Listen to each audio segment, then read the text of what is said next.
fort le Seigneur. On acclame le roi des rois, acclame Jésus. Ici, maman, ici au milieu. L'église, amen. Amen. Je vais témoigner aujourd'hui. Parce que depuis l'âge de 15 ans, ouais, depuis 15 ans, j'ai une dépression mentale. Donc, je m'étais beaucoup dérangé. On m'a ramené dans plusieurs endroits pour me délivrer. On m'a ramené chez les bouddhistes, chez les Indiens, chez les catholiques, chez les zéphiras, partout, bien aimé, partout.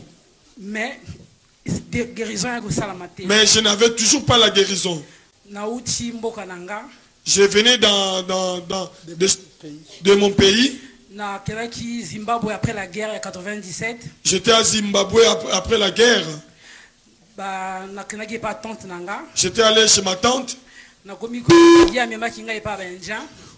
Elle m'a ramené chez les Indiens. La méditation transcendantale.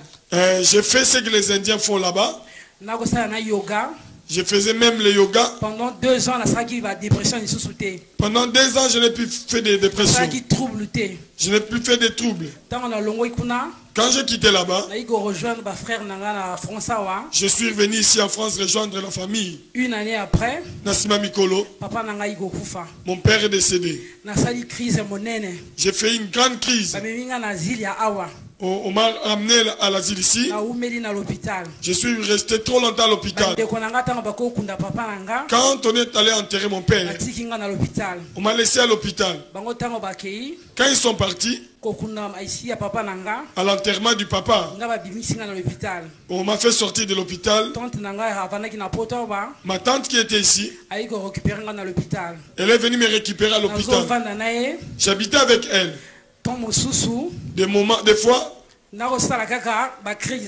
il y a des crises qui continuaient. Un ami, on a grandi ensemble. Son nom, Bertil. La famille, moi c'est à Samba Brice. Elle est la sœur à la famille Samba Brice. Elle m'a ramené chez eux. J'habitais avec eux. Mais un jour, on dirait la crise les crises avaient repris. On ne s'était pas entendu. C'était comme des disputes. Mon frère est venu me prendre chez eux. Et il m'a ramené chez lui. On habitait toujours. Les difficultés continuaient. Mais il a fait que on m'a ramené à l'hôpital. On m'a donné un traitement à vie. Le médecin m'a dit que je fais partie des personnes, les 2% des personnes au monde entier qui ne seront jamais guéris.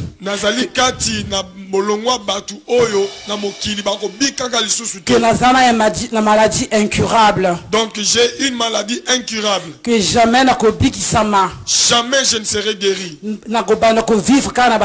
Je vais vivre avec des médicaments. Donc après un traitement à vie. Il m'a donné un traitement à vie. Donc problème, il y a trouble d'humeur. Donc tu as des problèmes de troubles d'humeur. Que ceux qui n'ont trop si je suis trop dans la joie, toujours faut la dépérir.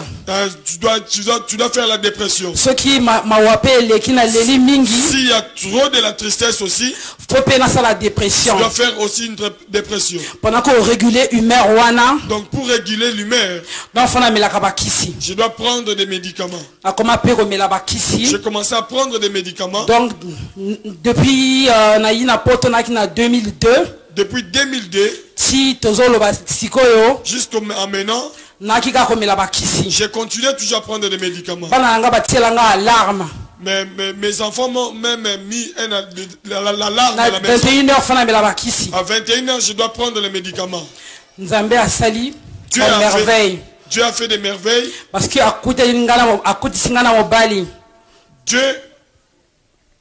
m'a donné un mari. Na Bali. Je me suis marié. Mettant on a sali dépression pour la première fois après naissance à moi nanga liboso. Quand j'ai fait la dépression pour la première fois après la naissance de mon enfant, la foi de mon mari a baissé. Quand on a fait le deuxième accouchement, quand j'ai fait le deuxième accouchement, on a fait une dépression. J'ai fait encore une dépression. Mon mari a commencé à changer de décision. La troisième dépression. À la troisième dépression, j'étais à l'hôpital. Quand je suis sorti de l'hôpital, il m'a dit quand tu étais à l'hôpital, j'ai fait une demande de divorce. Non, à partir de maintenant, ne sois pas surprise. Tu vas recevoir le courrier du juge pour te dire que à partir d'aujourd'hui, toi et moi c'est fini. Parce que je ne peux pas rester avec une femme qui a la folie. Donc, pardon. Je lui ai supplié, demandé pardon. Je lui ai dit, est-ce que tu ne peux pas reprendre, tu ne peux pas revenir en arrière? Il me dit non. Ok, il a pris ses affaires. Au mois de mars. Il y a 2011. Jugement est bimi. Le jugement est tombé. On était séparés, mais on n'est pas encore divorcés jusque-là. Donc, donc, en juillet, à Kenabana, il est parti avec parce que qui garde à Bana, il a demandé la garde des enfants. Il a tout demandé. Et la maison, tout. La police a dit 15 jours après. Les policiers m'ont demandé de sortir de la maison. Mais après, il a pensé. Il a dit bon, je lui laisse la maison. Mais je pars avec les enfants. Depuis qu'il est parti, moi je ne prends que des médicaments. Entre temps, ma copine, mon amie, elle m'a appelé. La famille Samba. Appelle Yann Nicole. Elle connaît le pasteur là où elle va prier. Quelque chose pour et elle va faire quelque chose pour toi. Donc ça fait un mois que je viens à l'église. Ça fait un mois Nazoya Awa. Dieu a fait des miracles dans ma vie. Je ne prends plus de médicaments. Je ne fais plus de crise. C'est pourquoi je bénis le Seigneur. Je bénis le Seigneur pour tous les bienfaits. Que le Dieu soit loué. Témoignage soit loué pour ce témoignage. Il a confondu les médecins. Il a confondu les médecins. Que le Seigneur soit béni. Le Dieu de Papa Batika. Le Dieu de Papa Batika. Qui soit glorifié. Qui soit glorifié. Qu'il soit élevé. Qu'il soit élevé. Amen. Amen. Zamba makambwa minene asala kama lekela kabato Zamba makambwa mine oh Zambo yo makambwa mine oh